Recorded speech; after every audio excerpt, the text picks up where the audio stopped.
evening and welcome to ELOsoFumarTakes. This is our 189th take.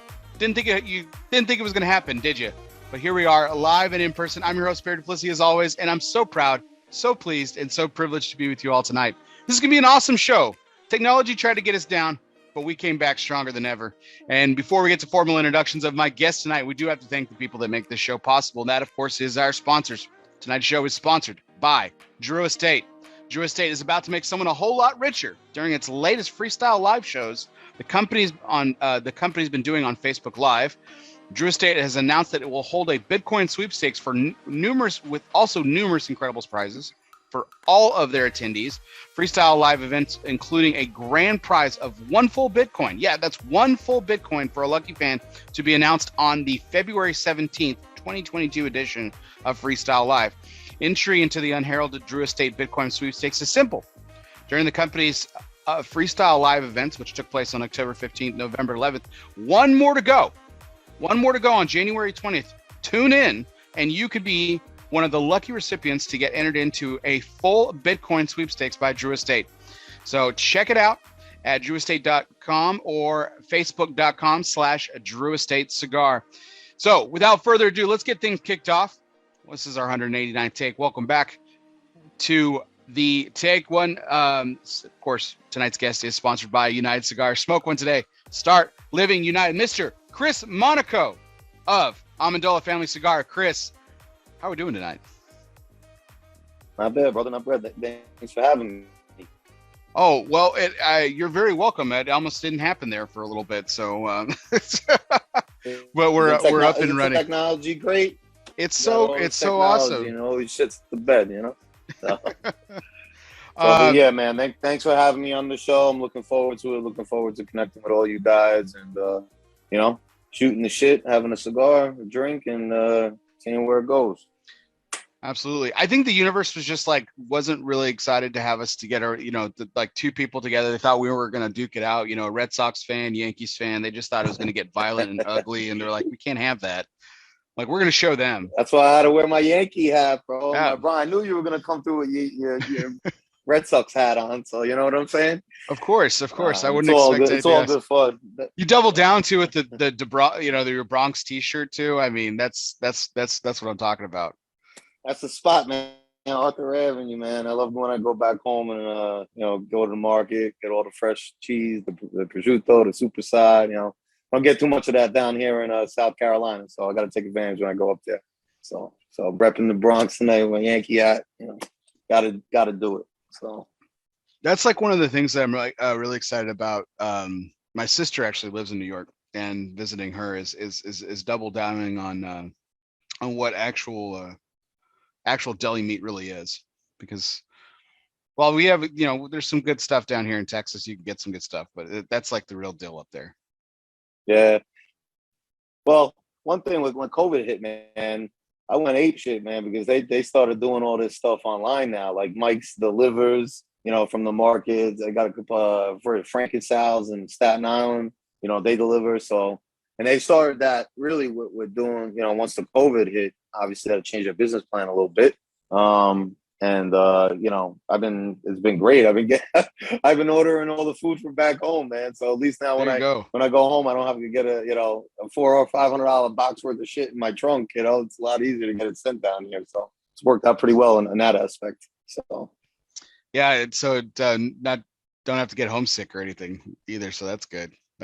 Yeah. Well, awesome. Well, hey, I'm really excited to light this cigar up. So I know you got something there as well, but I've got the Amendola Cremoso, one of the 3 core lines made at Ag and Norsa, and you've said this is going to jump up on me. That's what I've been hearing, is this has got a little bit of real complexity, but it's got a little bit of hair. It's got a little bit of kick in this thing, huh? Yeah, it's got a little kick to it, especially for Connecticut. It's a little deceiving. I mean, most people pick up a Connecticut and think it's going to be, you know, very light, very airy, grassy. Our Connecticut is anything but that, in my opinion. And a lot of the feedback that we got on it.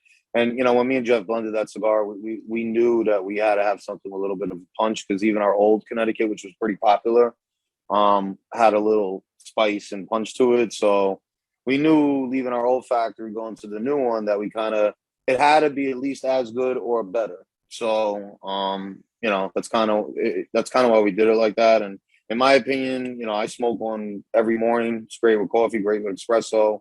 But it's also, you can have it anytime, and it will still satisfy you. So.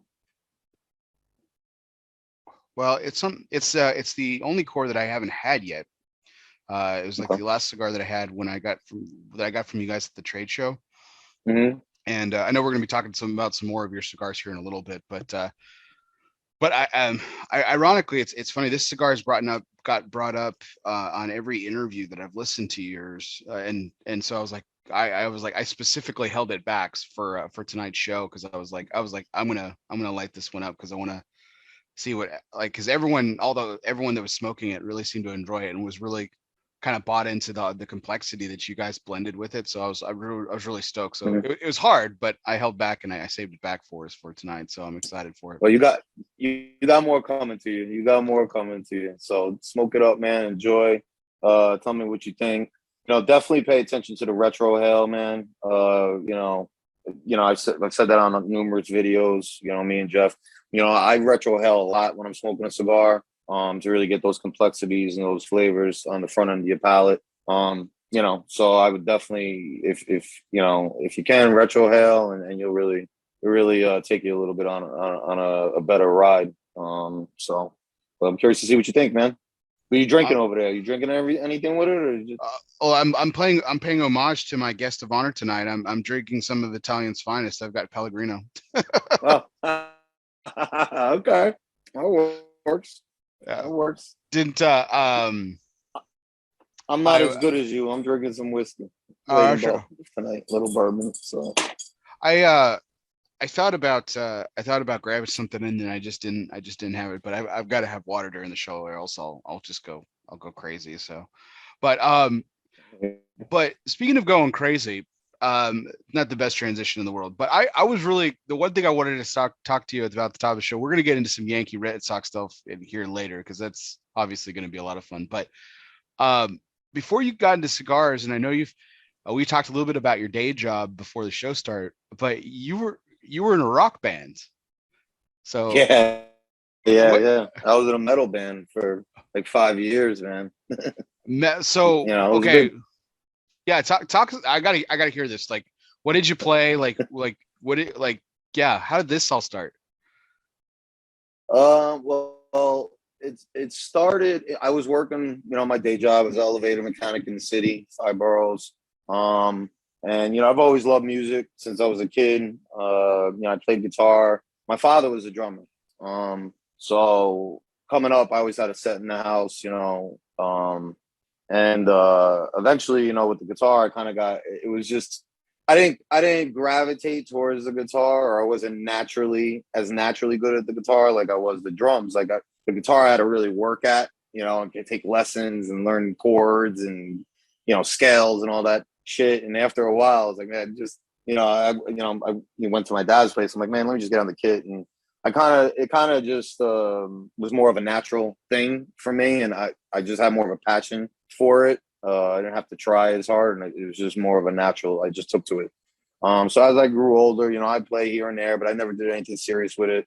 Eventually, I got my own kit. I kind of started late as far as that. I mean, it always was around, but I never got really fully involved in it due to work and just, life, but eventually I was like, you know what, man, I'm just gonna give it a shot, try to try out some bands, just play for fun, play some shows, do some gigs. And whenever I do something, that's just the type of person I am. I kind of just go balls to the wall at it. I can't do it like halfway, like just for fun. I got to try to do it to like do well at it. Obviously, like if you're gonna do something, do it right, I guess. That's just my mentality. And I ended up trying out for a band in Jersey. The band was Spoon Fed. They were around for a little while before me. Ended up losing their drummer. I stepped in. Went from there, played with them for about a year and a half. Then we, changed the name of the band and kind of went in a different direction with, personnel, singers and stuff like that. Me and the guitar player really stayed close, and the bass player. And this is what we did for about four, almost 5 years, man. That was my life. I mean, it was just work and going to the studio, work and going to the studio, work and playing gigs. I mean, I'd go to work at, leave at 4:30, 4:45 a.m. to catch a train, go down to work with Grand Central, work in the city all day, come home by 4 or 5, eat a little something, hop in my car, drive to Jersey to the studio, and that was it. Weekends, same thing. I'd go play gigs, even during the week till 12, 1 in the morning, 2 in the morning, drive home from Jersey, get a couple hours of sleep, go to work. So it was a lot of fun. It was a big part of my life. I miss it immensely, but, I'm a 39-year-old man. So those days of, living that lifestyle a little older. I got a family now. I have a daughter. And that's actually what kind of got me into cigars. Once I got out of the band and we kind of stopped doing gigs and touring. I mean, we opened up. We never got huge. We got played on the radio a couple times, a couple of our tracks. We opened up some bigger bands, festivals, stuff like that. And then, we got linked up with El Nino, which I don't know if you know that band, but they're like a Latin metal band, been around for a little while. They took us in, recorded. Laz is a real good friend of mine, great guy. So cool, Christian Laz, the singer, Laz, the bass drummer. He left now. They had their issues, but they ended up recording our first album at Sound War Studio in Hoboken, and right when we were really about to start taking off, we had issues with our singer. My girlfriend at the time, my wife, ended up getting pregnant, and that was pretty much it after that, man. I got a good 5 years out of it. It was great, but God had a different path for me, man. Like once I had the kid and the wife and all that, obviously I can't be going on, tours and staying, being all over the country and traveling. So it was kind of, at that point I had to make a decision on what was going to be best for my family, and, kind of had to leave that behind for the best of the family, So, but it was fun while it lasted. I had a great time, met a lot of cool people, got to go backstage to a lot of great shows, Energy Mayhem Festival, and play Stone Pony, and we really got to have a lot of fun, and open up for a good amount, bigger bands, and got to meet a lot of cool people in the industry. So we didn't make it, but I had a good time doing it, and that's really what it's all about. When you play music, it's almost like cigars. Like, you got to do this because you love it. You can't do it because you want to be famous and make money. That's not what it's about. You got to do it because your heart's in it. You have a passion for it, and you love it. And it was something that was a really big part of my life, and I'll never forget it. So that's awesome, man. So many drummers in the cigar industry. You got Ernesto Perez Carrillo Jr., Michael Herklotz, Nick Perdomo. Man, so many drummers. Chris Monaco. Man, I'm a big double bass. I'm a big double bass guy though, man. Like I'm a big I was big, blast beats and double bassing and heavy, man. Like those drops, So it was fun, man. I had a lot of fun. I think it was a way for me to that was a time in my life. I was living a little bit different of a lifestyle. And it got me to get out a lot of aggression. I mean, whenever I had issues, man, I knew I was going to the studio and I could just kick the ever living shit out of my drum kit, right? And I felt better, So it was a real release for me. And that's honestly how I almost transitioned into cigars, was because at that time in my life, once I left the band, I almost didn't know what to do with myself. I was lost. I was like, I didn't have that release anymore. I needed that. And it was like my medicine. And once I didn't have that, I felt really lost. And that's when at that point, I knew some people up at the local cigar lounge, actually owned by Atlantic Cigars. It's called the Cigar Republic in Oxford, New York. Shout out to all those guys over there. I love you guys. My wife actually made a suggestion. She's like, man, these guys, your stuff out by cigars there. They knew our family from business things and rental properties and stuff like that. She was like, why don't you just go up there and hang out, get out of the house, man. Like, you can't just sulk because you're not playing music anymore, So, that's how I ended up getting into the cigar lounge. And, I really was able to meet a really diverse group of people, that probably would never talk to me on the street, but once I got up there, man, it was like one big family. I mean, it was 24/7 lounge. It was, I'm not saying it was a guys club, but I mean, it was all dudes. Like we used to talk to, hey, you bring your wife up this week? Okay, I'm gonna bring mine up too, just so we can show them what's going on here. But it was pretty much a guys club. Like we would we would coordinate, like, all right, you're bringing your wife, but I'll bring my wife. We'll get them up here, just let them see everything. Looks nice, everything's going good, But then we'd have our card nights. We had a lot of fun. So it was a good time, and it really got me to love tobacco and the industry, and that's what it did for me. It filled that void of not playing music anymore, and I was able to go up there and you'd have one guy bitching about his wife, one guy bitching about his kid. And it'd be people from all walks of life. I mean, I was a blue collar elevator mechanic in the city, but I met steam fitters, I met lawyers, I met the mayor of my town, the chief detective of my town, and I used to bust his balls, Rob, and I'd be like, hey man, you're usually pulling me over for dumb shit, trying to screw with me. Now we're sitting here smoking cigars, So like it was really cool, and it really made me fall in love with kind of the culture. So the greatest equalizer in the world, man. It's awesome.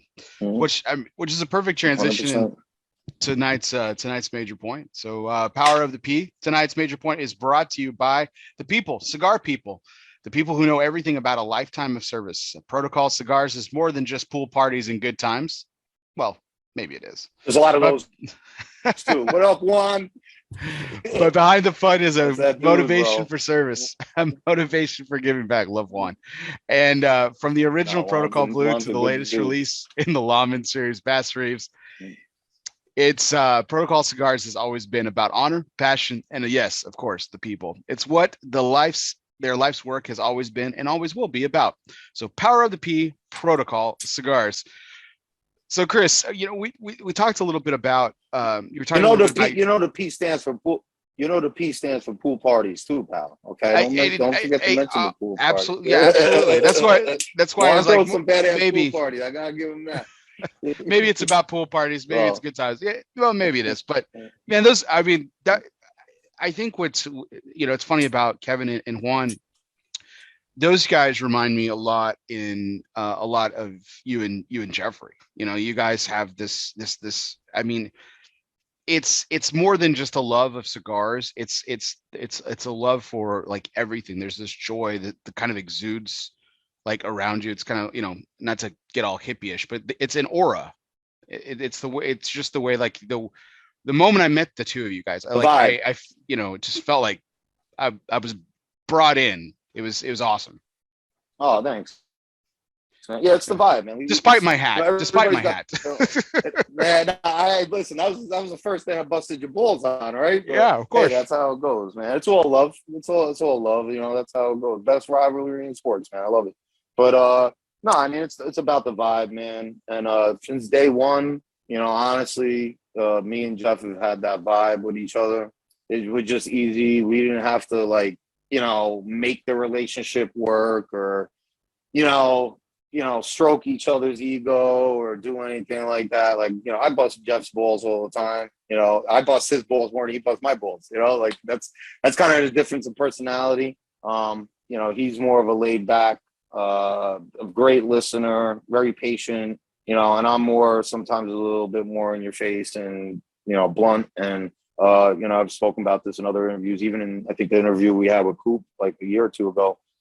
We balance each other out. We're happy for each other's successes. We push each other. We motivate each other. When I'm down, he needs to pick me up. When he's down, I pick him up. And honestly, it's family, man. We're like brothers. I mean, we don't just do cigar shit together. It's not just like we run a business, but then we never see each other outside of business things. I mean, he's coming down for Thanksgiving. Usually, our families, last couple of years been spending Christmas together. We go on family vacations together. Our kids hang out. So, it's about the vibe. It's about, we say this all the time, the legacy, the family. And that's what this brand's about. And if anybody, if anybody digs that vibe and is on board with that, then everybody's welcome, man. That's how it goes. So that's awesome. I think what's really, I think what's really cool about your kind of your start into the cigar industry was how your wife kind of encouraged you without really. I mean, she didn't know. She probably didn't know it was going to end up going around this journey, but she just wanted you to. She wanted you to enjoy yourself and just kind of get back to that camaraderie that you had with your bandmates. And I think that kind of encouragement's really great at home and everything. But that's how you got started with cigars in the first place. I mean, I've heard you can't really recall your first cigar, but you started smoking because of your stepdad, right? Yeah. So I mean, like, yeah. Well, so my wife did that, and then shortly after that, she was like, "Shit, what did I do? I created a monster," because then I was up there all the time. She's like, "You're never home." I would like leave work, go there, smoke a cigar, come home for dinner, say hello to my kid, and I'm like, once dinner was done, I was like, "All right, I'm going back up to the club and playing cards tonight," or whatever. So after a while, she's like, "Dude." So she created a monster, but that's when it really went full on, and but like over the years, I mean, I remember, I mean, Italian household's a little different with like stuff like with wine and stuff like that. I mean, I was drinking wine, not shitting you, at like 8 years old with dinner, like on holidays, homemade wine from my nonno. He would make his own made wine, and it was part of our culture. So it wasn't like we're doing it to get drunk. They would give us kids like a little glass of wine with dinner. It wasn't frowned upon then. Now, I mean, your CPS will be at your door in 2 seconds, but back then, it wasn't is a big deal. And same thing with cigars. Like, it was weird, man. Like, I remember the first time I really got in, like I was like, ooh, this might be for me. It was like I was probably like, I want to say maybe 13 or 14.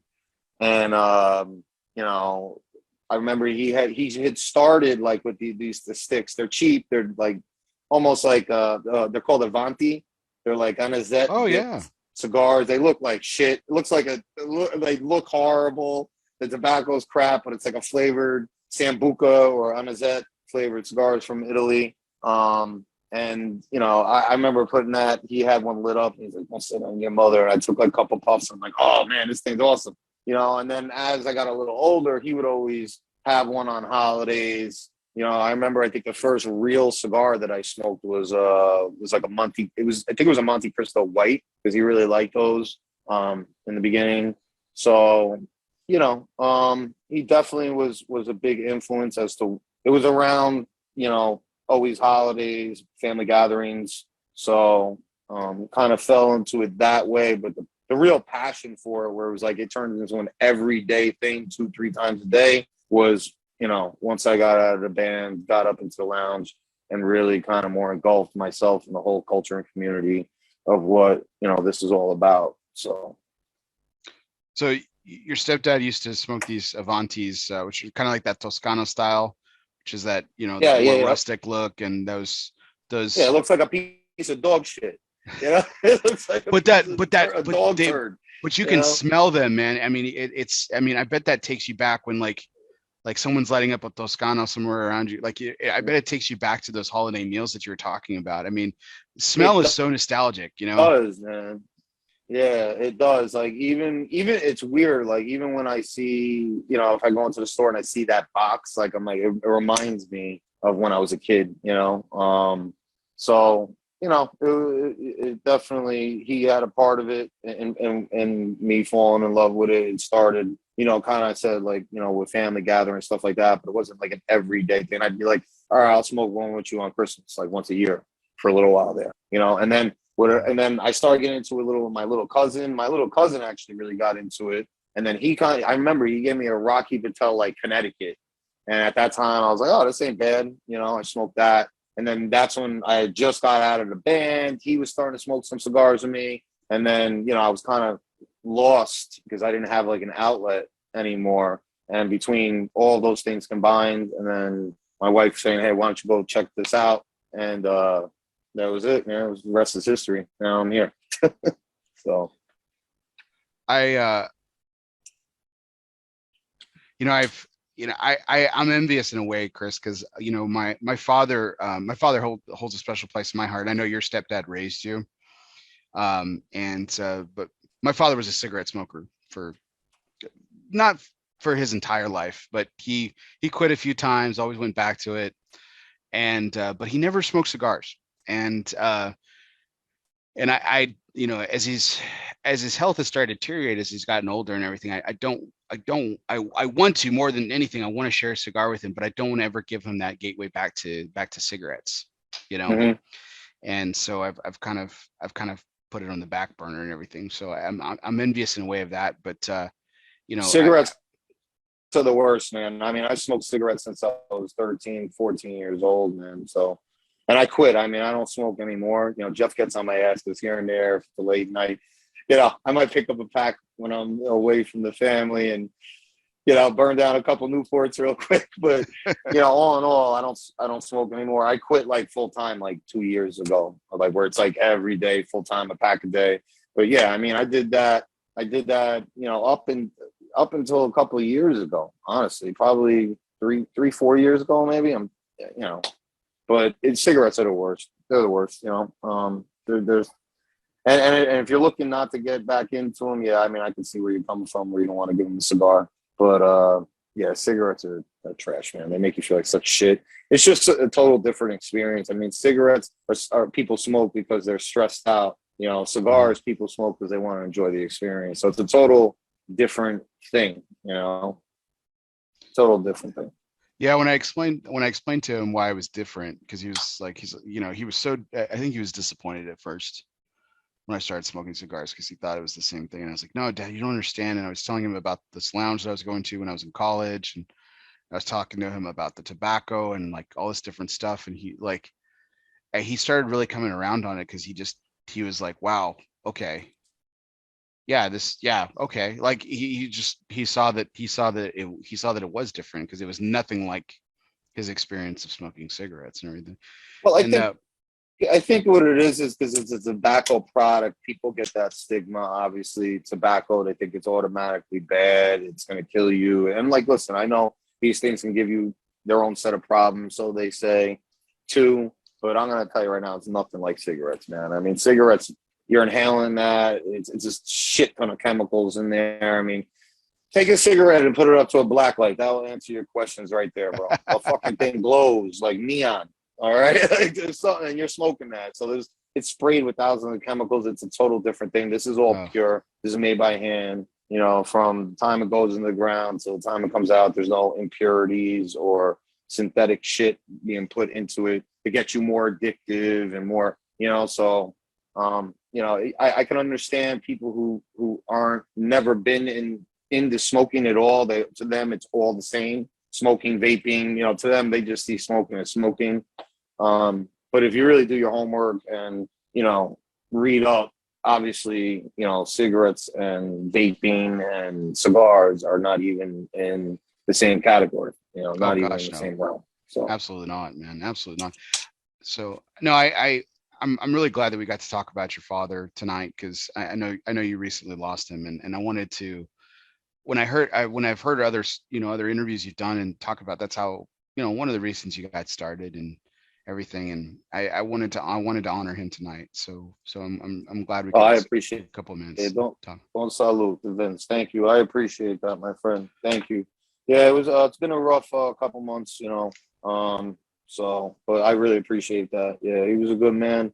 I was really close to my real father too. But and he passed away about 6 years ago, and now this happened to my stepfather, and I just lost both of them way too early. And but I was lucky. I was lucky enough to have two people that were really totally different and learned very two different ways of how to handle things in life from some great guys. And that's kind of how I have to look at it and just kind of move on and try to just remember some of the things that they taught me.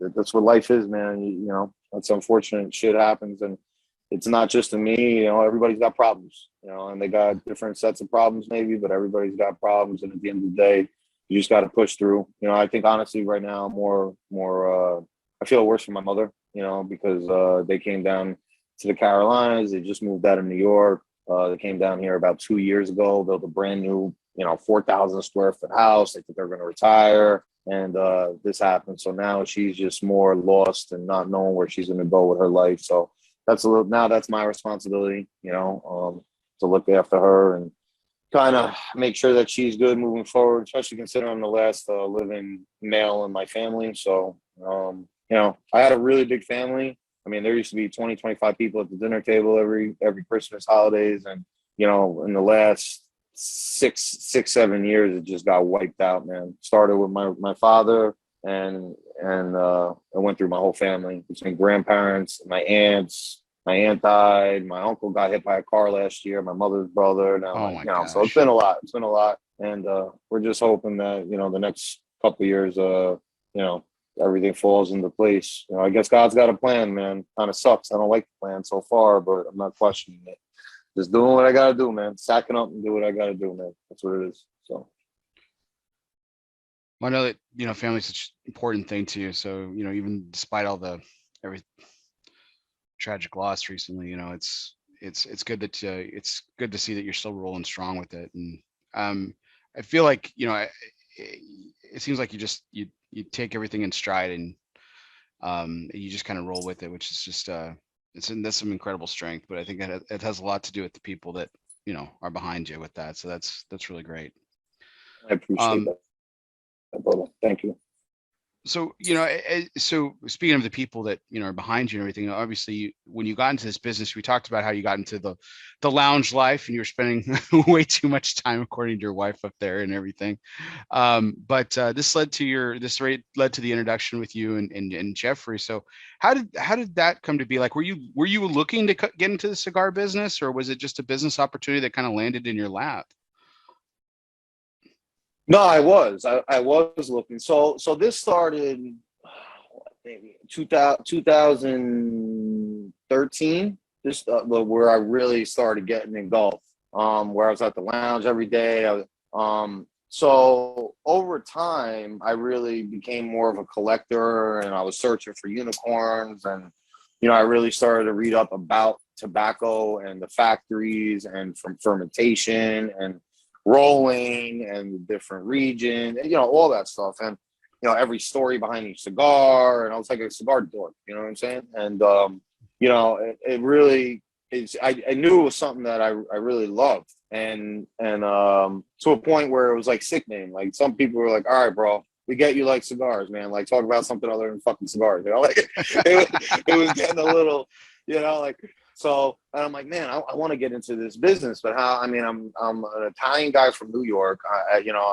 This is primarily obviously the South American countries, families and history and heritage deal with this. Like, how am I gonna wiggle my way into this business?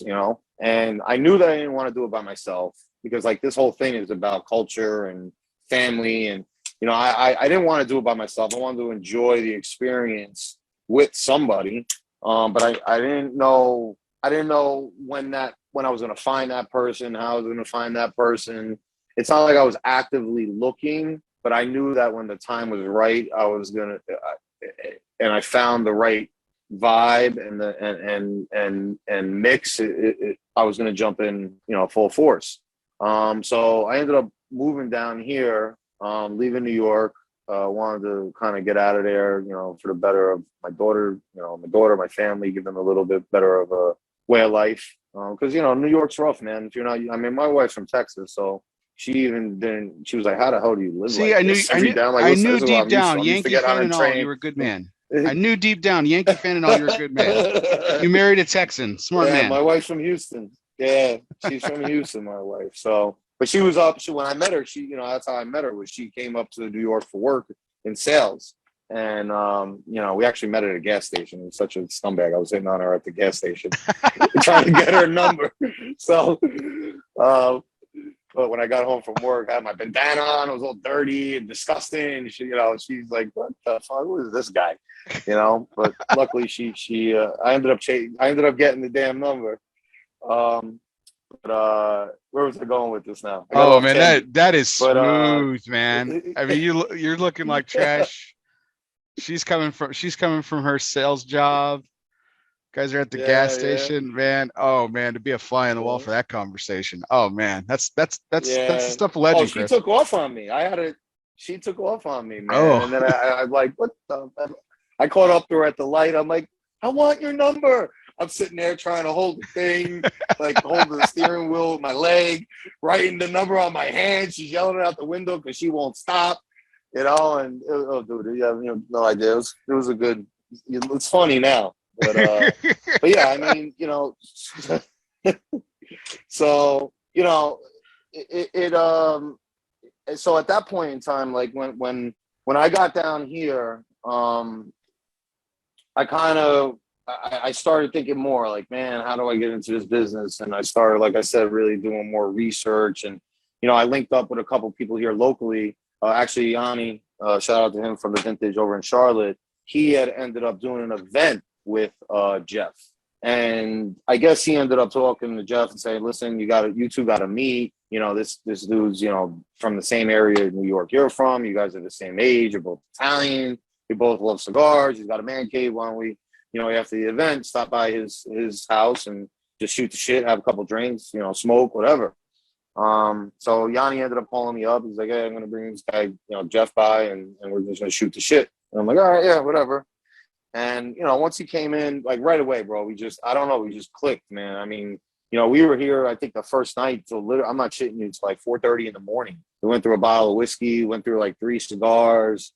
Jeff kind of told me his story, his background. I saw that he had a real passion for it like I did. And it's not every day you meet somebody you click with like that is on the same page as you, awesome. So I was like, and I just started talking like, listen, like, how's everything going with your brand? How's that? And he's like, we're just taking off. I'm a new brand. He had a lot of local presence, but he wanted to take it higher. He wanted to get into retail. He wanted to go to, to the next level. And, in the beginning, it was more like, listen, bro, I got a couple of connects and a couple of retail spots, Atlantic Cigars and, a couple other local, places up in New York and, other connections with clubs and stuff like that. So I was like, listen, give me some of these cigars. Let me send some of them out. Let me see what I could do to help you. It wasn't even, to be honest with you, it wasn't even in the beginning that I was going to get involved. It was more of like, yo, we're cool now, bro. I like your vibe. I like what you're doing. Let me see what I could do with it and just kind of get your foot in the door some places. So was this probably Amendola about, cigar at the time, or was it still Bull City cigars at this point? He had just stopped Bull City, and literally maybe a year before I met him, I think it was like 2017, maybe going into 2018, where he did Amendola Family Cigars. So it was Amendola, but it was totally different than what it is now. I mean, totally different. I mean, literally, I think the only thing we kept from the old Amendola was the logo. I mean, we've changed everything between factories, names, blends, the look, the marketing, everything. So I think, the only thing we really kept was we scrapped everything and just started fresh. And, like I said in the beginning, it was more of like, let me just see what I could do. And, after like 2, 3, and Jeff, he thought I was just some jerk off telling him that I wanted to get into the business, like 100 people want to say, but don't really realize what it takes to do that. And after I think it was maybe 2 or 3 months, I got us into Atlantic. I started talking with Brian Pravada. I got us a deal with Pravada. I started talking to JR. I got us into JR Cigar over here in the Carolinas. So I started picking up some bigger accounts and we started getting some traction.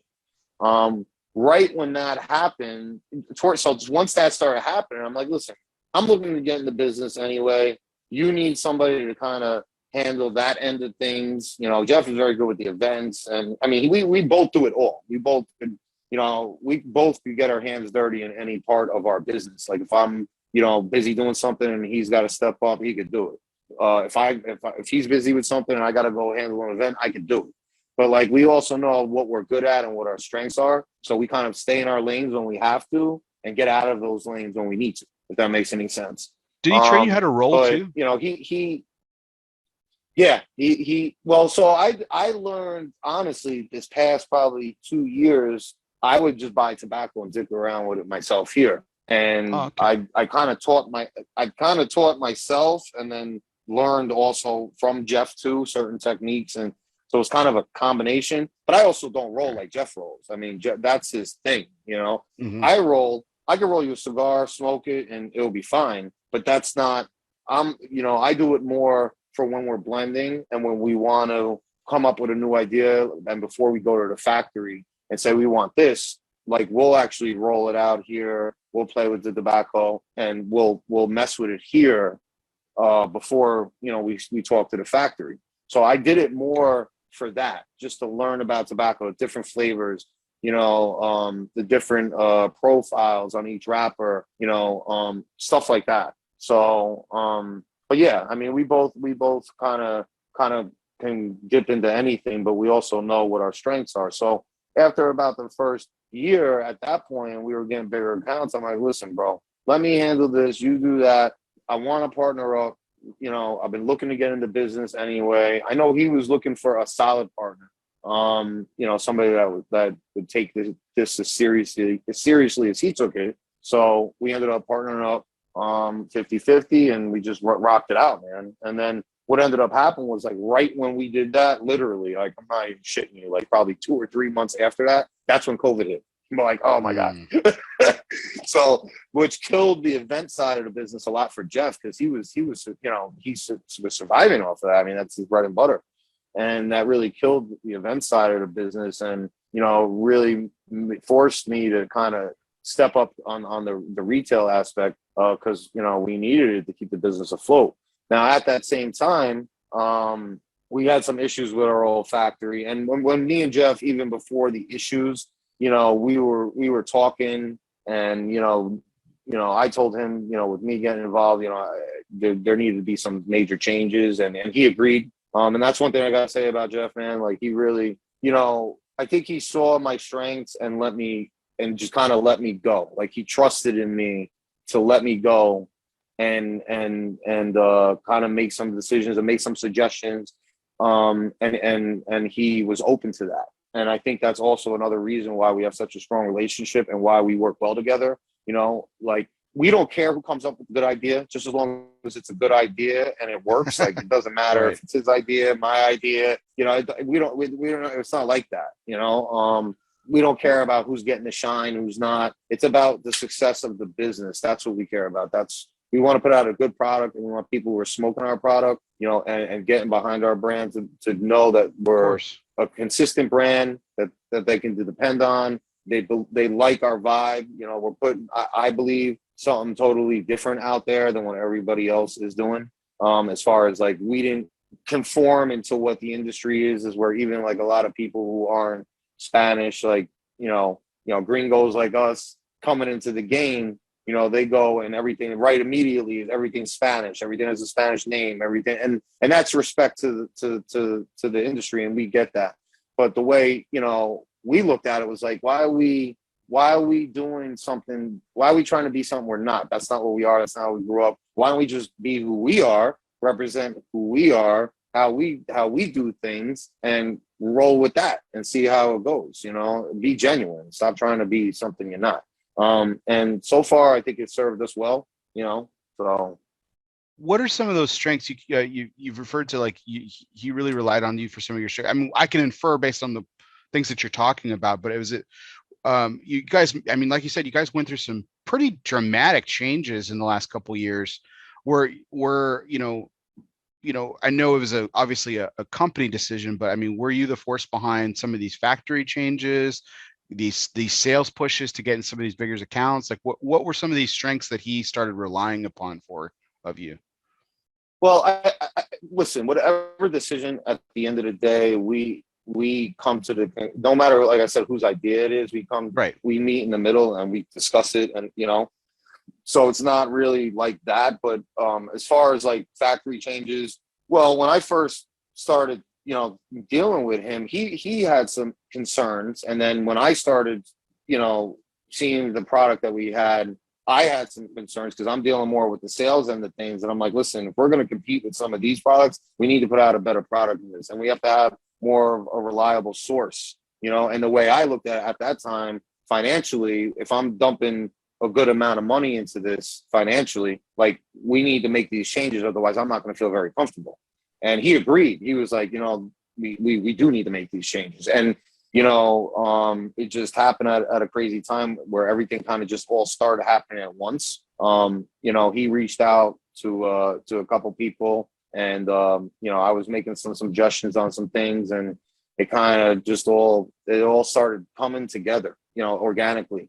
And, we kind of just went with it. And then as far as some of the marketing stuff, like, as far as changing the names, I mean, the cannoli I came up with when we were sitting here one night. I mean, he'll tell you that, we were sitting there and it was just almost by accident, and once I blurted it out, he was like, bro, that's awesome. I was like, bro, we should name this cannoli. He's like, we should definitely do that. I was like, all right, let's do it. And it just kind of, that's why I'll always have a special place for that red cannoli, man, because that's really like the cigar that we came up with. That was the first cigar that, like, once I got involved, I was a big part of creating that cigar with Jeff. So, and then obviously some of the marketing, the names, the looks, the box designs, redesigning the bands, and then, once we got up and running, it ended up where I kind of took on more of the back end of business stuff as far as the logistics, production times, printing the bands, how they're getting to the factory, when the shit's coming in, as far as dealing with our now distributor, and it's all a product getting out to where it needs to go to all our retailers, and Jeff would really focus more on curating tobacco, doing the events, pushing sales at the retail places and spots that he was at.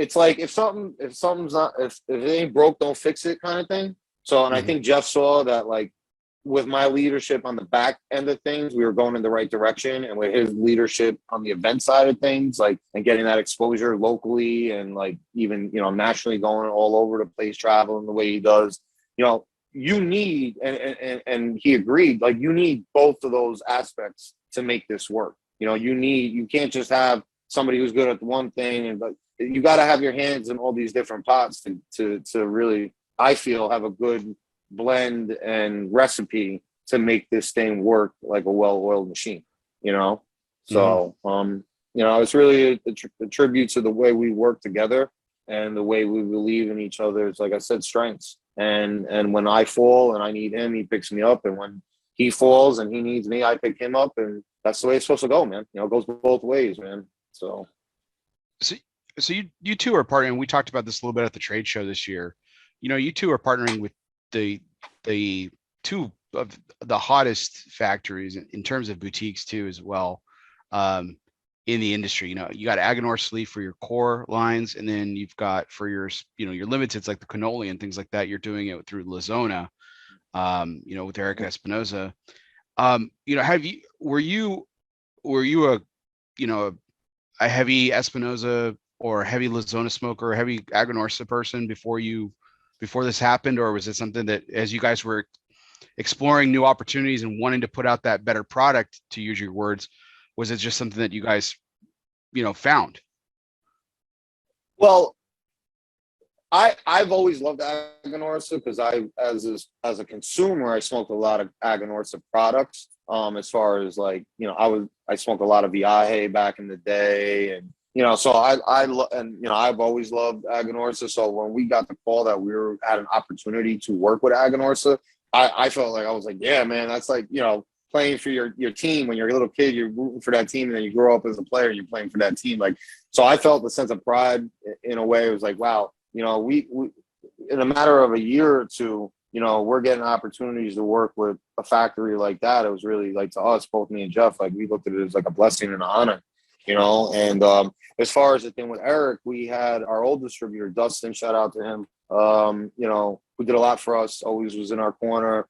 He knew we were having issues with our old factory. And right at that time, we had that's right when I got the deal with Pravada and with Brian, and he wanted a shit ton of cannolis. And I'm like, man, and it just so happened, like I said, when COVID hit and we were having problems with our old factory, I'm like, man, like, I can't rely on a deal like this, getting screwed up. So I ended up talking to our old distributor. He kind of he has a good relationship with Eric, and he linked us all up, and the rest is history. So, but we wanted to, me and Jeff talked, and we wanted, because we had an experience with another factory where you know, all your eggs are in one basket. If something happens, you're screwed.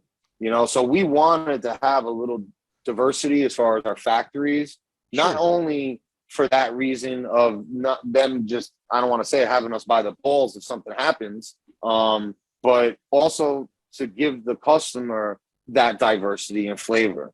Because listen, you know, a Mexican San Andreas over here is going to taste different than the Mexican San Andreas over here because the fermentation process is different, the tobacco is different, it's coming from different farms.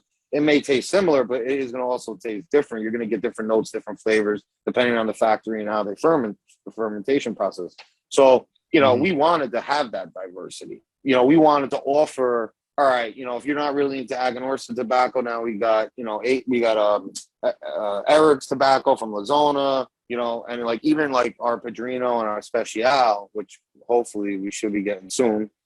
Been saying that forever, but I know people probably hate me saying that right now. But you know, that's actually going through Eric, you know, expedited through Eric, but I think he's getting that out of the AJ Fernandez. Yeah, San Latano, right. So right. you're really, yeah. So you're getting a lot of different flavors, you know, from different factories, and I think that makes, you know, that I'm not saying we're the only ones who do that. Obviously, we're not, but you know, we wanted to do it that way. We did that on purpose. You know, we wanted to kind of offer a couple different variety, and while at the same time not having one factory have us, like I said, I don't want to mean it's in a bad way, but have us by the balls if God forbid something happens. You know, now it's different. If this factory right here is a little slower on production time, we can't get product from them, then maybe we can rely on our other factory, or you know, so it kind of works well for all that, solves all those issues. So. Well, perfect timing for that, because with COVID and everything, people were under so many different restrictions, and you know, like capacity was cut sometimes in some places and everything. And with a small factory like Eric's, you know, you could cut capacity. You know, you can't have all your, you know, your pairs in there rolling, and you know, all your roleros and poncheros. You're you know, it's a struggle, man. So I mean, what a perfect timing to get diversified. I thought that, I mean, I know you guys were looking for other reasons. I mean, no one saw COVID coming, but I mean, it couldn't have been more perfect for y'all in that aspect. But what I find, yeah, I mean, we were really blessed, and we're really blessed how it all just kind of worked out. And that's when something's effortless and it just works on its own, like, you know that you got a good fit, you know. And I'm not saying it was totally effortless. Like, we had to put in our work, and we had of course, you know, we were stressed. There was days we were stressed the hell out, man. We were like, man, we were worried, but like it all worked out the way it was supposed to. So, you know, in the end. Now, another thing that I really like that's really unique about your company is the fact that like right now I'm smoking the Cremoso and you're smoking the Maduro of the core line. And then there's a third core out of Aganorsa, but there's only one Vitola. It's a Toro. And then the cannoli is the same thing. They're Coronas.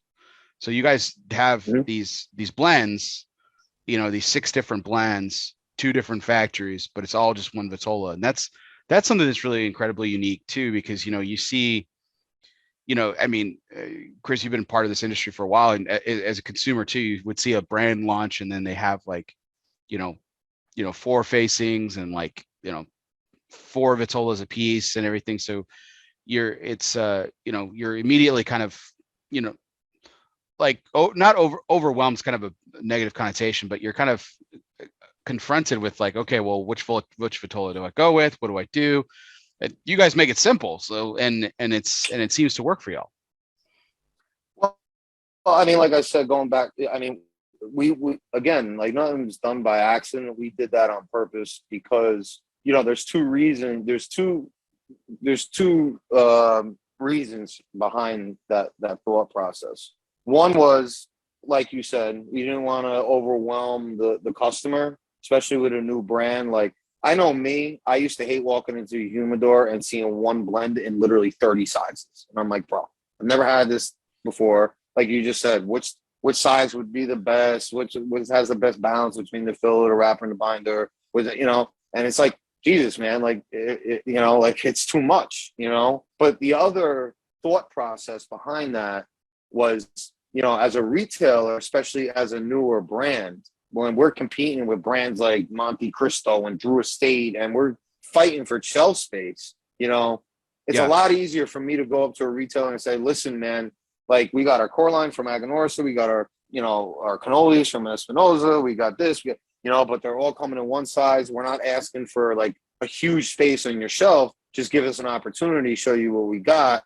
And it's a lot easier to get your foot in the door. And they're more willing to give you an opportunity when you're not taking up, you know, a quarter of their humidor because you got all these different sizes. You know, and we also did it because we believe it's like, listen, man, let's just make that blend in one size badass. Like, you know, so there is no guesswork. There is no like, maybe I'll go with this, or maybe it's like, you know, me and Jeff love Toro. You know, that's why there's a reason why we picked Aganorsa for. I mean, we could have put down our cannolis there and turned our core line with Eric, but we wanted the core line to be out of Aganorsa because Aganorsa sources their own tobacco, their farms, they're, you know, they're a solid company, well-oiled machine, and consistent, and that's what we wanted. We wanted 3 consistent blends with great tobacco, and you know, and it was simple. You got a Connecticut, a natural, and a Maduro, and you know, and that's it. You know, so that we look at it as like, listen, if that cigar is so awesome, like just make it one awesome cigar instead of making that blend in 20 different sizes. You know, and that was kind of, so there was a couple reasons behind that thought process, but and we've gotten a lot of good feedback on it, to be honest with you. You know, you're not the first person that's told us that. A lot of the newer retailers appreciate that for the reason I said with the shelf space, but a lot of the customers give us a lot of good feedback on it too, because they're like, man, you just simplify it for me. You know, I go to the Amendola section. If I want a Connecticut, it's there. If I want to, you know, you're not getting overwhelmed with all these different Vitolas and you know, and all that. So it's worked in our favor so far. So we're going to try to continue to do that. So. Well, Chris, you asked me to tell you what I thought about this Cremoso as I've been smoking it tonight. And I have to say, I've smoked the other core lines too. And I have to say the Cremoso has become my favorite very quickly. I like the other cigars. So that's a no short order, because I like the other blends quite a bit. And this is awesome. It's everything you talked about, thanks, everything man. You promised. I'm loving the retro hail. The complexity is spot on, like you said. It's kind of transitioned a couple of times, and I'm only like halfway through it. It's awesome. What a great experience this is, man. I've been really enjoying the cigar while we've been chatting. So thank you. Thanks, man. Yeah, it's very, very creamy, man, but it's got that spice, and like I said, I told you, like it changes. It's got that graham, the spice, little nuttiness, very buttery, creamy. But you know, it you know, I know, you know, Jeff thinks I'm nuts on that, but I almost get like a honey nut Cheerio, man, or like a, you know, like a cereal bar or something too, like a Nilla wafer. So it's a, you know, I smoke one every morning, man, religiously on the way. You know, I drive a lot for work now. So I'm in the car sometimes just in the morning going to my, you know, my job site, construction site, like 2 hours. So I could smoke one every morning with coffee, man. And it's like, I almost didn't even know how to start my day without one, bro. To be honest, it's like, it's bad. You know, so I love them. So I'm happy you're enjoying it, man. I'm happy you're enjoying it.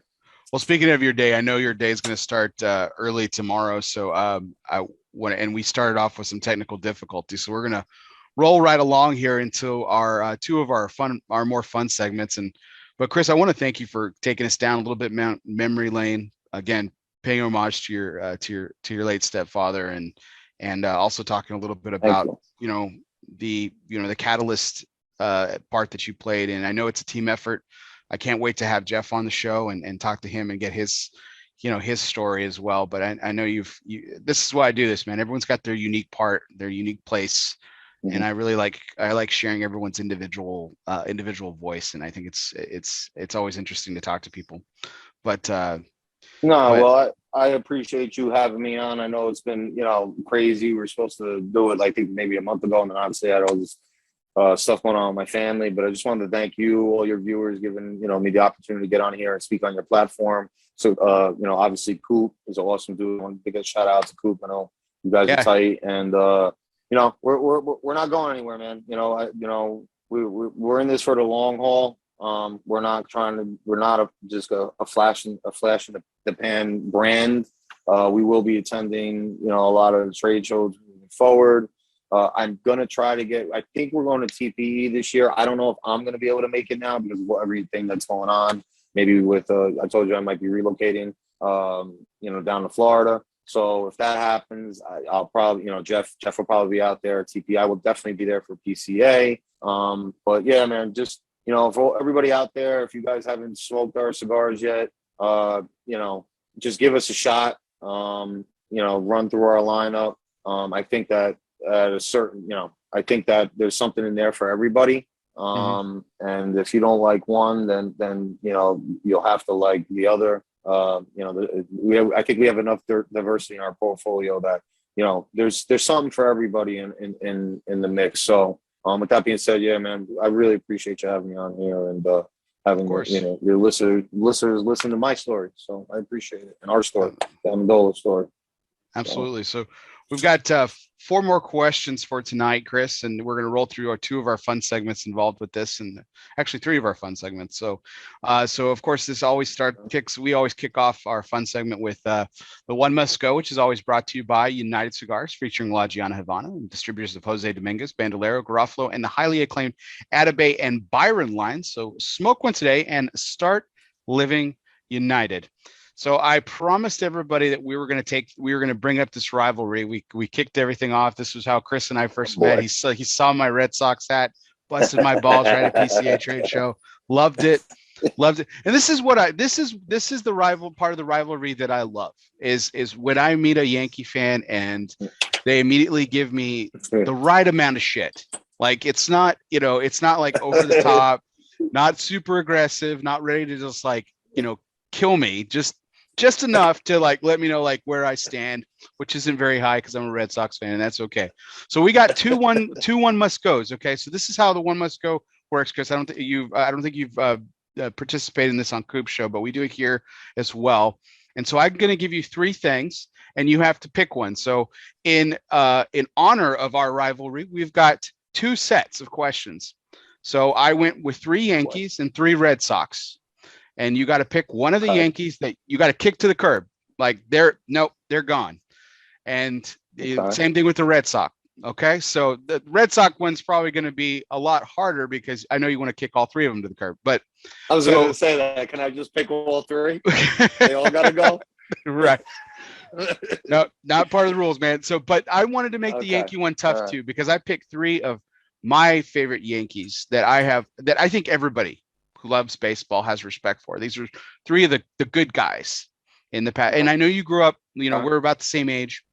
And so you got to see the great 90s teams with some fantastic players, a lot of talent. And of course, so here are the 3 players. One of them's got to go. Okay. First one, the captain, Derek Jeter. Second one, Paul O'Neill, really good guy, great player. And all around good Yankee. And then the third one is Bernie Williams. So which one's got to go?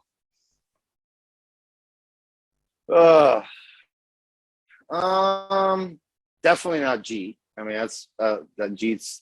Come on, Jeet's Jeet. That's the captain, right? Yeah. So yeah. So it would be between Bernie and Paulie. One's got a really good arm, and the other one really came big time in the clutch, especially in the playoffs. I don't know. I'll have to say, Bernie plays the guitar, so I got he's a music guy. So sorry, Paul, you got to go. Paul O'Neill gets kicked to the curb.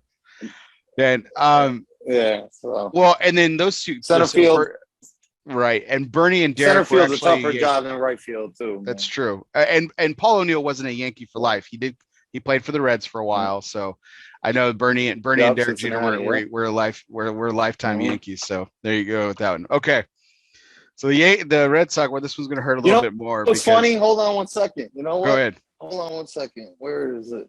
Hold on. It's funny you brought him up. I saw him playing one night, and I actually got a dollar bill signed by Bernie Williams right here. Oh, man. Signed by Bernie Williams. It's just weird that you just brought him up. That's right. That's awesome. So he was actually playing guitar in a bar that I was in one night, and I had $1. Like, bro, can you sign the dollar? He's like, yeah, bro, I got you. So I was like, I'll put the other $1 in your the cigar suitcase, the cigar case that he had on the stage. But so fun little story there. But yeah, Bernie and Jeter all day long. Nice. So the third set of players is all Red Sox players, and I know you hate each and one of these guys. You have to for reasons. I respect them. Yeah, I'll respect them. So, but they all played their part in 2004. So here we go. I think you probably see some of these guys coming here. David Ortiz, Pedro Martinez, and the bloody sock himself, Curt Schilling. One's got to go. Ooh. Well, just because of what that bastard Pedro Martinez did to Don Zimmer in the playoffs, he's got to go. The body slam. The body slam. He's got to go. Yeah, he's got to go. He's got to go. Doing that to Don Zimmer. You got to go.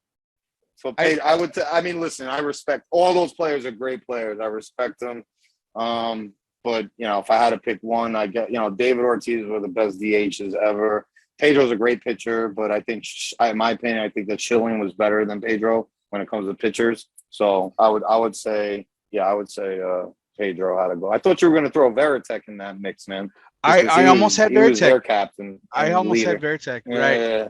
Well, and then Veritek did he tried that one brawl where with A-Rod where he that infamous picture where he pushes him in the face and everything. What's your take? So what's your take? You're the Yankee fan. The three guys I listed before, beloved. Mm-hmm. Mariano Rivera is another guy, like beloved. A-Rod was kind of polarizing. I mean, what's your take on A-Rod? Were you an A-Rod guy? No, I wanted them to get rid of A-Rod. I thought after the first, I think when he was going to opt out, I was done with him.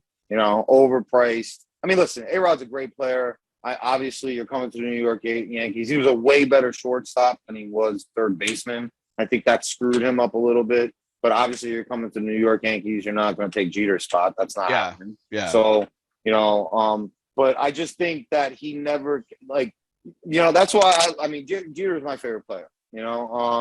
But Jeter had that it factor in prime time. He's not going to he might not hit a home run for you, but he's going to get a base hit with a man on third when it's bottom of the ninth. And you know what I'm saying? That's why I would take him up to he's king clutch. And I just felt that A-Rod, for the amount of money that we spent on him, never seized the moment. Whenever he had the moment, man, he had that one hit, I remember, in the playoffs against the Angels. I was actually at that game, and he put it over the fence to win the game. But other than that, bro, he never had big hits in the clutch. Yeah, he'll get you a home run in the first inning when nobody's on base and it's like a fucking regular season game. Right. But it's when the playoffs, you got to kick it up into high gear, man. And he just, in my opinion, never did in the big spot. He was a great all-around player. Don't get me wrong. The man's got, is on the, top, home run leaders and all that. But you know what it was? He didn't embrace New York. He didn't embrace the New York vibe and playing for the Yankees. And I don't think he could handle it. I didn't think he was able to handle the pressure and the media pressure being in that market. And he wasn't a Yankee at heart. He played for the money. He didn't play. He wasn't a Yankee at heart. Not like those other guys. So I mean, I live in Texas. In those two seasons where the Rangers went to the World Series, they ended the Yankees seasons both times, right? In the playoffs. I think one time it was in the ALCS, the other time was the ALDS, but both times, both the Yankee season, I'm really not trying to bust your balls too much here, Chris, but both seasons ended with A-Rod striking out by Neftali Feliz. And one of the years, I think it was the second year, is to go to the World Series, and it was, or the first year is to go to the World Series against the Giants, where they really did terrible. But Neftali Feliz struck out A-Rod looking. And that was the joke running against some of my friends, was how much did the Yankees pay A-Rod to look at that ball go by in the strike zone? It was, man. But I've always wondered what I don't. I don't have a lot of Yankee fan friends. Not because of the stupid rivalry or anything like that. Just not. But I've always wanted to hear about like what their take on A-Rod was. So Yeah, he's not really loved in New York. I mean, he's not really a loved Yankee, loved Yankee man. I feel like he keeps on wanting to try to get back into the organization, but they just don't want him around. So he went to go work for ESPN instead because he tried. I think when Boone was coming on, he was trying out for the. I think he was trying out for the manager position or wanted a position within the coaching staff. Yeah, and he just got. They were like, "Nah, bro, like, nah, we're good." Like still, go work at ESPN, pal. Have a good day with that. Yeah. So, but I mean, listen, I think a lot of those guys you mentioned, like I said, it was different. Like they were a Yankee true and true. Like they respected the history of the franchise, and a lot of those guys also had a good relationship with George Steinbrenner, and I think they really believed in the team and believed what it was to be a New York Yankee, and I think A-Rod was there just more for the paycheck, not for the glory. So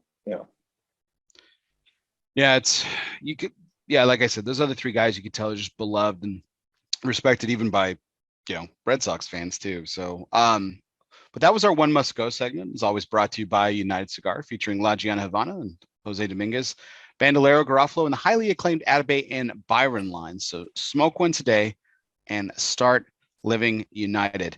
Now, this next segment, Chris, you and I talked a little bit about this as we were this is the segment that's near and dear to my heart. We've done this for over a year now, where my guest gets to pick and choose a nonprofit or charity of their choice to feature. And I'm really proud. This is the second time that this charity has been featured on ELOsoFumarTakes. And you thought with I'll let you speak on it a little bit, but because it's a very deep personal connection because of where you come from.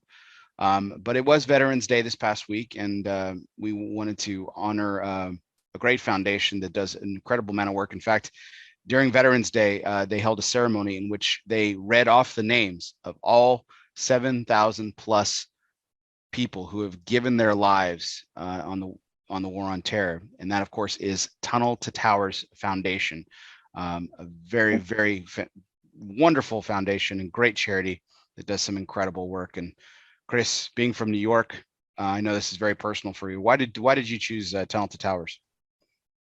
Well, I mean, when you came to me with that, I started thinking about a couple charities. I started thinking about Shriners because big into kids. You got to take care of kids. Then I started thinking of animal stuff because I'm a big dog guy and I love animals. But then I was like, you know what? Veterans Day just passed. My grandfather was a World War II vet. He was there at Pearl Harbor when it got bombed. He was in the first strike getting us into World War II, which was Guadalcanal. I actually have his bags and stuff from when he was in the war. It's pretty cool shit. But so I wanted to honor the veterans. Veterans Day was a couple of days ago. Plus, I am from New York. I was there when 9/11 happened. I remember, walking out when I was actually in my apartment on Tuckahoe Road in Yonkers at the time, and seeing coming out, and you could literally see it from Yonkers. You could see the smoke, that cloud of smoke, and that's really, that day really got me more in tune with what's going on in the world. Whereas before that, I was oblivious. I really didn't care.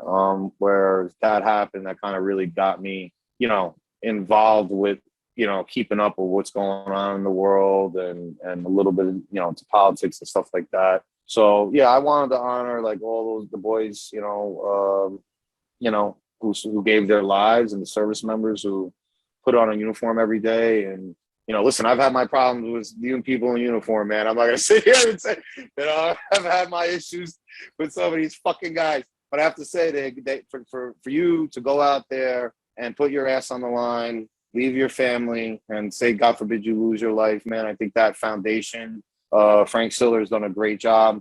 His brother was killed in one of the towers.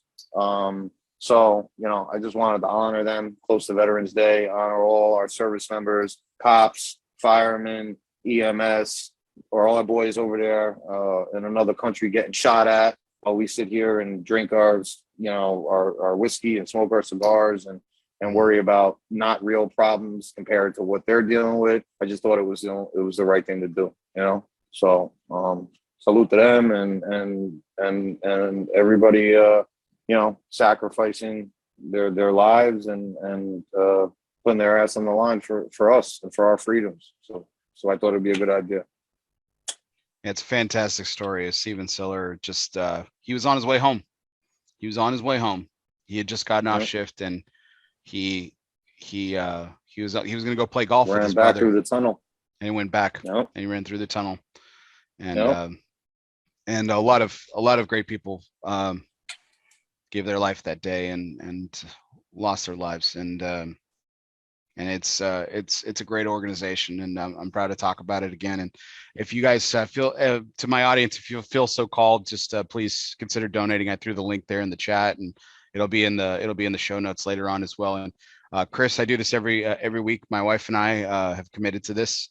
We'll be donating a small donation to Talented Towers in your honor later on this evening. So thank you.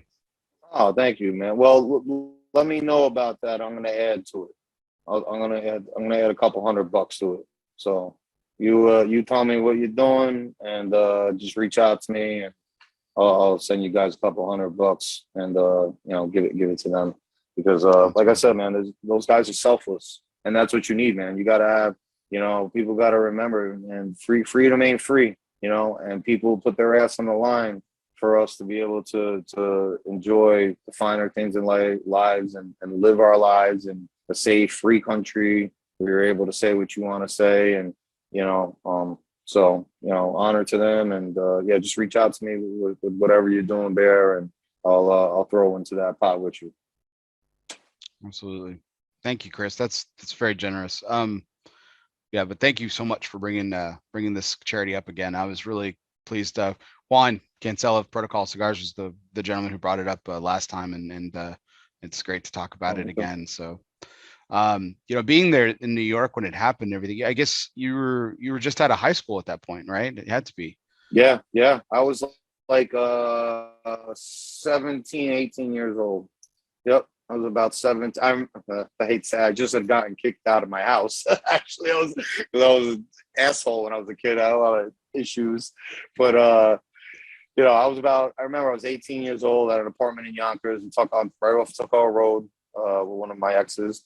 And it really, that was, I think, and I'm not getting into politics or anything like that, obviously. But I think that's something that we need to remember and all learn from, because that was a great time. As bad as it was also a good time as when it comes to seeing how people came together, how the city came together, how all this shit that people bitch and moan about now, and the division that is going on in the world today between like classes and race and, all this nonsense. Like, when that happened, man, it didn't fucking matter, bro. I remember when the day it happened, and I was on the highway actually getting out of court. Not even gonna get into it, but I was getting out of court, and they adjourned court, and I was in Connecticut, and because I had a case in Connecticut, and they adjourned court, and I remember coming back on the highway and seeing all the fire trucks like flying to the city, man, and like, it didn't matter what color, what religion, everybody was on the same page. People were pissed, They were sad, everybody came together, and I think this country, if you could go back to that and remember at the end of the day that, we all have a common, no matter what path you come from, like, we all have a common value system, which is we care about our kids, we care about our families, or all, and I just wish, the country could come back to that a little bit, because divisiveness is not good for anybody. It's not, people need to come together, man, and this is a big factor this is why I fell in love with this brings people together, and that's what it should all be about, man. We're all Americans. We should all, in a way, no matter which way you choose to show that, should love this country. It afforded us the freedoms and luxuries that we were able to provide to ourselves and our families. You know, and I think people should just remember that and just go back to that day and remember how that's, you know, even if you weren't from New York, you know, everybody across the country felt it, man. And everybody came together, no matter what state you were from, no matter what background you're from, Yeah. you know, race, religion, it didn't matter, man. You know, we all had a common value that we wanted to get our city back up and running. I mean, it's America's city, New York City, and we wanted to go kick the ass of the people that did it, you know. And I think people need to remember that sometimes, especially in today's political climate and the way Absolutely. the world's going now. So no Republicans, no Democrats that day. Nothing. Never nothing. Nope. It was just Americans, and we were people. And it's something to be said about the people in uniform. There's the humanity of the people that run the wrong direction. Everyone else, normal people, and look, this isn't anything short of normal people. I mean, I won't lump you in that, Chris. I won't speak for you, but I'll speak for me.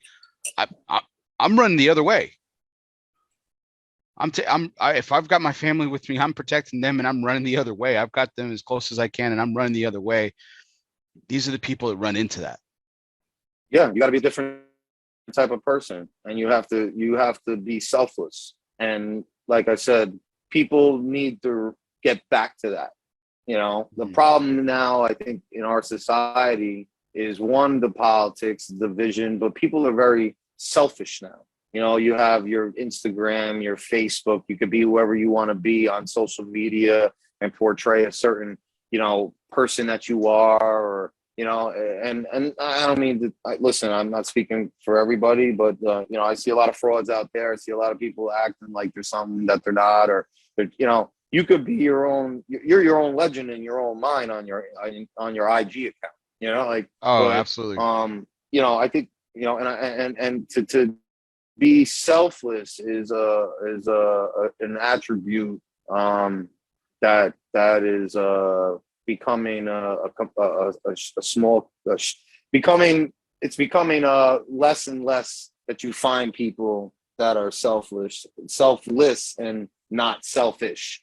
Right. You know, and I just hope our country could get back to that at some point, where we start to give a shit, you know, about being a good person, doing the right thing, being a stand-up person, you know, doing what you say and saying what you do, not just trying to appease the social media puppets out there, you know. Absolutely. And you know, I speak like that from my brand, and I know Jeff's the same way. Like, you know, we don't get into politics. We don't ever really get behind a lot of the political bullshit that's out there. I mean, we've been pushed by certain groups to try, oh, you're not doing this, or you're not supporting that, or it's like, bro, we're not supporting this, and we're not saying we support this or we don't support that.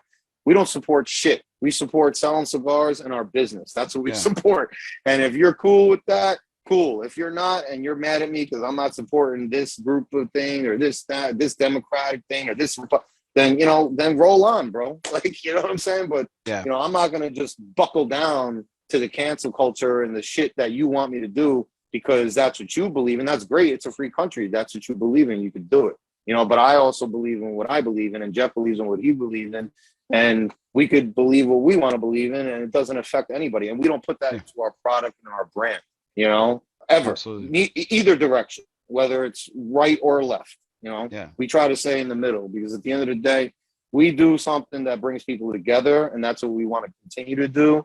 And we don't want to alienate certain groups of people due to a political shit. It's your stupid, company name says it all. In my family. opinion. Your company name says it all. Family. Yeah. You're the Amendola Family Cigar Co. And that means everybody. That means everybody. I don't care if you're black, white, red, green, Martian, Chinese, Muslim, Catholic. I don't give a shit. If you're cool, you're a part of our family. You like cigars. You like to you know, like this community, and you like our product. You're part of our family. If you're a douchebag, I don't give a shit what color you are, or what race you are, or what creed or drill. Then you're a fucking douchebag. I'm gonna treat you accordingly, and that's how it goes. You know, it's there is no, you know, that's how it goes, man. You know, and it goes like that for everybody. I don't care who you are, and I know Jeff believes in that, but yeah, man. I mean, I hope the country could come together again one day, because we need it right now. You mean both.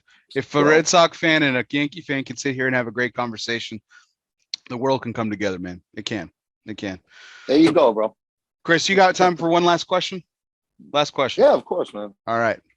I know I know you got an early morning, so I really appreciate it. So thank you so much for your time. Listen, I'm up now.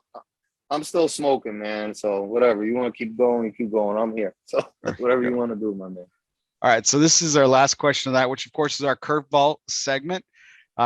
Dunbarton, sponsored by Dunbarton Tobacco and Trust. Dunbarton Tobacco and Trust. Curveballs, fastballs, it doesn't matter. Since the company's inception, Steve Saka has been knocking them out of the park 6 consecutive years with a consensus top 3. Yep, I looked it up, and I even got fact checked on it once too. So, Chris, we've been talking a lot about New York the last few minutes here, and I know that's where you come from. You have a lot of pride for America's city, as you put it, and a lot to be proud of about being from that city. A lot of stereotypes too. A lot of stereotypes about New Yorkers. So here's the question. What is the one stereotypical New Yorker thing that is not you? Oh boy. Shit. I don't like, well, they say everybody, maybe not that. No, you got me thinking now. This is a tough one, Bear. Shit. Well, how about you give me some options and I'll tell you if that's me or not. Oh, well, okay. Now's your chance as a Boston fan to go in. Oh, no, nice. Putting me on the spot. Fan. Yeah. All I'm right. going to reverse it to you, man. You give me some things and I'll tell you if that's me or not. All right. Well, okay. So let's go with all New Yorkers are like, there's some stereotypes that New Yorkers are pushy and rude. They walk faster than everybody, that they think that New York is better than every place else, that all New Yorkers talk like you, with the great New York accent. I love it. So whatever. So I'm just throwing some stereotypes out there. I don't even think I have an accent. That's what the weird shit is. I think Jeffrey's is thicker than yours. I think Jeffrey's is thicker than yours. You think Jeffrey's thicker than more? I think his accent is thicker than yours. Okay. I think his accent's thicker than yours. Okay. No, I don't think any of these describe you. I'm just throwing stuff. You told me to throw stuff out there that people think of New York. I'm not from New York, so I don't know all the stereotypes. So that's why I was. This is why I was kind of throwing this question. Well, I mean, listen. Do you not like pizza, or something like? Do you like Chicago style instead of New York style, like something like that? No, hell no. That's not pizza. That's deep dish shit. No. You got thin crust and greasy, bro. Thin crust and greasy, but I don't know. I mean, I think that the stereotype of us being a little aggressive and obnoxious is true, probably, because up where I come from, you have to be that way to kind of get shit done. But I have to say, New Yorkers, they might be that way on the front, but once they get to know you and they know, and you've earned their respect, they're the best friends you'll ever have, man. They'll go to the ends of the earth for you. They'll give you the shirt off their back. And that being said, like with 9/11, like that's like we need to get back to that. But I don't know if that's going to answer your question the way you really wanted, because a lot of those things you said, I probably am a little bit like. For the record, Jeff's watching, and he said you're all the stereotypes. So for the record, I'll go fuck yourself. Fucking guy, that's a fucking douche. Wait till you get on here, pal. Jeffy's lost his New York card like 10 years ago. He lived in Boston first. He left New York, went to Boston, and then moved down to the Carolinas. So, but man, that's my dude, man. I'm curious to see how he's going to answer this, because honestly, he's not a lot of the stereotypes. Like, he's more laid back. He's not as in your face, but same thing. It's loyalty. One thing I have to say, we are loyal as shit, man. Like if you got a New Yorker in your corner, man, they'll do whatever, no questions asked for you. Like, you ever see that scene in what was it? With Ben Affleck and when they wear the nun mask and they're robbing all the banks. The town. Town. Yeah. Yeah. And remember when he gets to that scene and he's like, we're gonna go hurt some people. We're gonna do some bad things, but you can't any questions. Can't And ask dude's me like, any let's questions. go. That's New Yeah. York. Whose Yeah, car are we yeah, gonna yeah. whose car are we gonna take? Yeah. Yeah. Yes. Love the town. That's how we roll. You know. Awesome. I So, love it. so that's how it is. Whose car are we So, gonna take? I love it. No, I think yeah, Chris, I could totally see what you're saying because like it kind of goes back to that original thing we talked about at the start of tonight. Like when we first met, I mean, you busted my balls about my hat, about the Red Sox and stuff, but it didn't matter. Like I felt welcomed in. Like I said, we were talking about your aura. We are talking about you and Jeff's aura and this thing that you bring to this industry and the family aspect of it. And I felt a part of your world instantly. And I don't know if that's just part of y'all's personality or what, but yeah, I totally get what you're saying there because I felt it. I personally felt it. I mean, when we did our interview at PCA, like I sat in the middle between you two and we talked for, 10, 15 minutes on air and it didn't even feel, and that was the first time I'd met you two. And, it didn't even feel strange or weird. It felt familiar and like we'd gone back for years. So like, yeah, I totally get what you're saying there. That's when you have a New Yorker in your corner, yeah, I get it.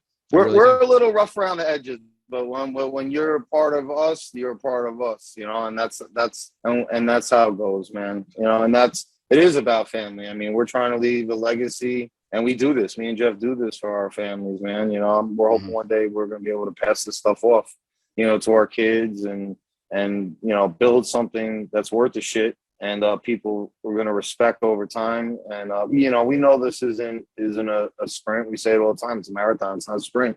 You just got to keep on working hard, man. We really believe that if we put the best product out there that we can, we're as genuine as we could be. And we're not trying to be something that we're not, or, try to be another brand or, I mean, somebody asked me, and I forgot, I was on an interview and they're like, do you want to be like Fuente or do you want to be like the drone? Like, yeah, of course we would like that success and get the brand to that success, but we're not any of those brands. Like, and that's why we respect those brands, but we're not scared of those brands because we're not trying to we're not trying to fit that void. Like, we're who we are.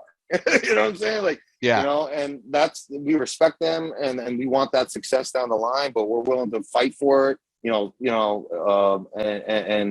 struggle for it and put everything on the line for it. And I just hope that people out there, if you don't know about our brand and you don't know me and Jeff's story and where we come from, what we're about, just give us a shot. Hopefully, I feel confident that if you give us an opportunity, we'll work our way into your rotation. Because you know what? Listen, there's a lot of great cigars out there, man. I hate when I see some of these, and I'm not mentioning names, or other brand owners that have made it and are big. I make the best cigars. We love our cigars too, But at the end of the day, like, let's be real. There's a lot of good cigars out there, man. And like, for me to sit here and think that you're only if you're a real cigar smoker and you smoke a lot of different brands, that you're only going to smoke Amendola every day, all day. Like, come on, man, that's naive. Like, there's enough room for everybody. And if you make a good product, like, all we ask is that we're a part of your rotation. We want to be a part of, like, we just want the honor of being part of your rotation, part of a brand that you believe in, an upcoming brand, that's really fighting for this. Nobody gave this to us. Nobody handed this to us for 50 years. We really had to, put in the work to kind of get where we're at, between Jeff doing this for the last, 9-10 years and going on his path and my path meeting him. Like, it was organic. Everything we do is organic. We don't pay for followers. We don't pay for posts. We don't, we do it through, like, we want the people that support our brand and smoke our cigars to do it because they really believe in us and where this brand is going and where we want it to be for years to come. So, yeah, this is my last thought for tonight on this, Chris. But yeah, my freshman high school French teacher told me this about me, and it was something that I consciously took and I honestly take it with me wherever we go. She said that because I would always mention things to her about different aspects of my day.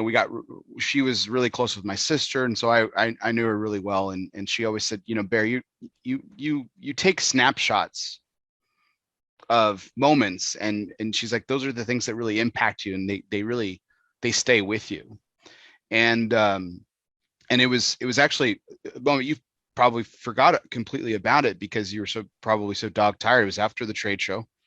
We had done the interview earlier that day, or maybe even the day before, and we were just walking out of the trade show floor, and we are walking down that huge hallway outside the stands, and you and Jeffrey and myself and some others, and so I just, it just happenstance asked you, like, just, like what got you guys out of New York? What are you guys doing?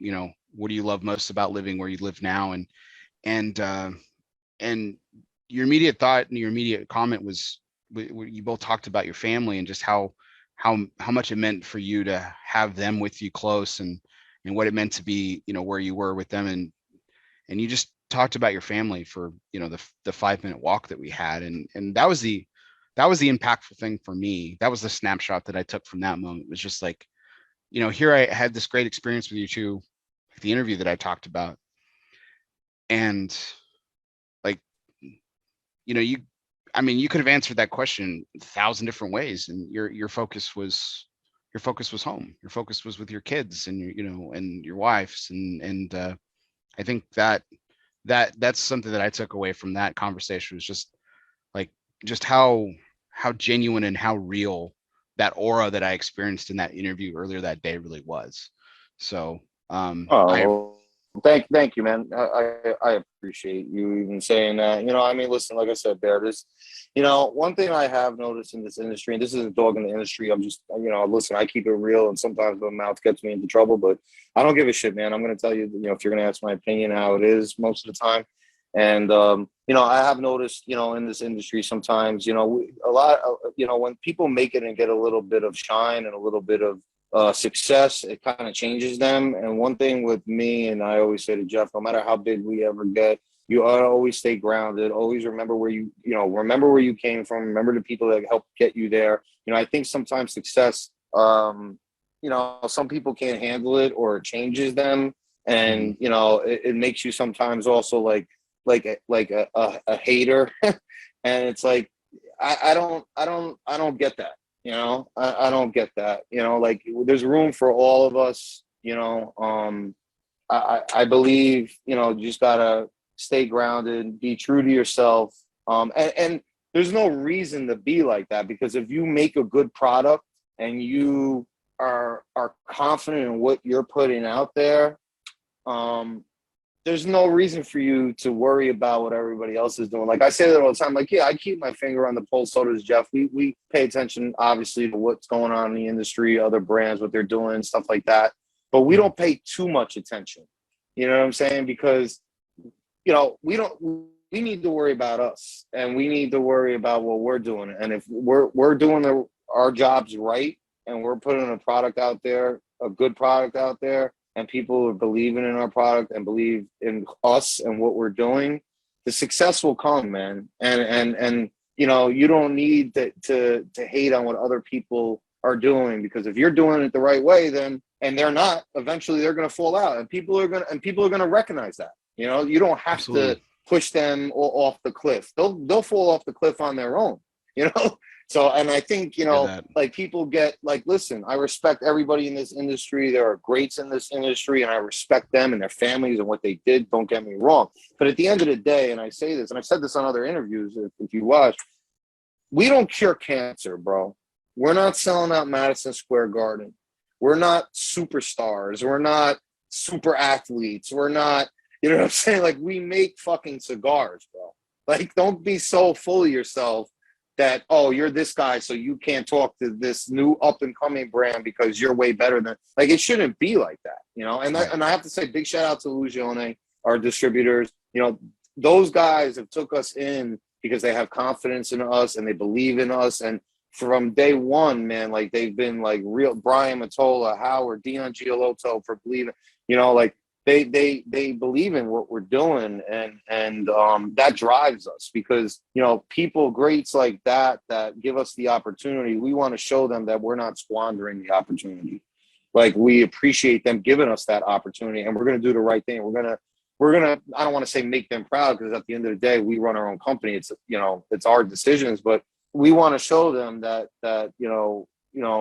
we have respect for them giving us that opportunity, and we know that's not given out to everybody. So we want to show them that opportunity wasn't wasted on us, and that motivates us, And like I said, when it comes to politics, life, cigars, business, people just want to be treated the way you want to be treated, So if you got some success and you came from the bottom and made it, maybe try to help out the younger guys, man. Try to give them some advice and guide them in the right direction. You shouldn't want them to fail, because the more people involved in this industry, in my opinion, it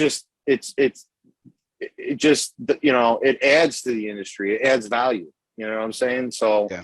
You should want to see other people succeed. And if you're doing the right thing and you're confident in what you're doing, you will succeed too. So, that's just the way I look at it. So, no, absolutely. So, you guys do the industry proud. So I really appreciate your time tonight, Chris. And thanks to our audience for hanging in there and jumping on late with us. We know we had some technical difficulties at the beginning of the night. So it really means a lot to me personally, for everyone who stuck it out and hopped in with us. And Chris, really appreciate your time as well. I know you got an early morning, so want to thank you, especially time taken away from your family to sit down and have a conversation with me. It's been absolutely a treat, and I loved every moment of it. So thank you. No problem, guys. Thank you. And thank you for giving me, the platform. Thanks for listening to our story. Thanks, big shout out to Coop, everybody that you're affiliated with there. You're an awesome dude. I had a great time talking with you at PCA. Same thing, man. It was just, some people you just click with right off the bat, and others, maybe it's more of a little bit of work, but definitely I felt the same way, talking to you, walking out of the PCA. So I appreciate your time. I appreciate your interest in what we're doing, and just keep an eye on us, man, because we ain't going nowhere. So. Absolutely. Looking forward to smoking some more Amendola. And everyone out there, check out the core line from Aganorsa. Check out the cannolis from ELOSoFumarTakes factory. The good stuff. And you know what? It's only the beginning. Like they said, this is a marathon, not a sprint. There's going to be some exciting stuff to come from these guys. Really excited to have Chris on. Thank you for sharing in our 189th take, live from the Alec Bradley Lone Star Studios of Euless, Texas. I'm your host, Barry Duplessis, as always. And guess what, everybody? We'll see you next time. Peace.